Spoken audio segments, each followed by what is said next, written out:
Imagine if someone took the crushing difficulty and pattern memorization of old arcade games, made bite-sized levels out of them, and then put a WarioWare-like timer on it. To the current generation of gamers that thrive on hand-holding and regenerating health, this may sound like a nightmare. However, to those of us who welcome the punishment, Shapes of Grey can turn an intended 15-minute play session into a few hours of torturous fun. Shapes of Grey seems like a really simple concept at first. You use the left analog stick to move, the right analog stick to aim, and the shoulder buttons to swing your sword. The enemies you kill at first don't seem too threatening, but the difficulty amps up pretty quickly. You're going to die. A lot. But instead of being intentionally difficult to the point of frustration, Shapes of Grey forces you to learn. You start to memorize enemy patterns, when to attack them, which enemies to attack first, and how to do all of it within a very short time limit.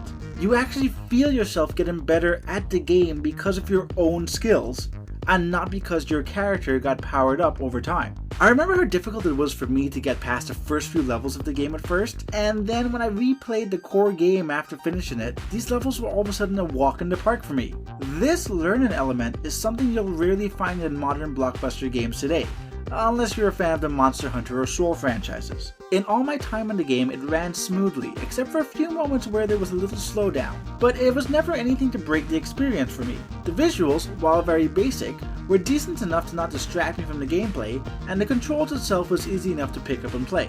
While playing Shapes of Grey, even though I was having fun with it, I kept wondering the whole time if this was all there was. What happens when I clear all the levels and beat the final boss? As much as I liked the game, it would have been very hard for me to recommend a purchase if that was all there was. Thankfully, Secret Tunnel Entertainment seems to be on the same page with me. After clearing the main game, you gain access to what I personally feel is the real game. There are more levels to play, new types of enemies, coins to collect, a score counter, and in-game goals to achieve. All of a sudden, it feels like the main game I played at first was just an extended tutorial for the real game you unlock afterwards. And this is where I feel like the game might lose the attention of the average gamer.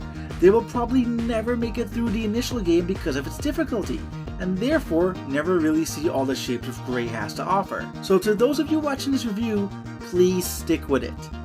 If I had to find things to nitpick about, it would probably be the music in this game.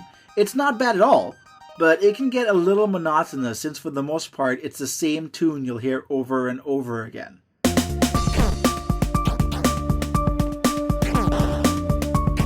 It would have been nice to get more song variety in there, but for such a small scale indie title, I'm a little more forgiving of this. Shapes of Grey is a good first effort from Secret Tunnel Entertainment, and one that caters to the needs of old school gamers. Is there room for improvement?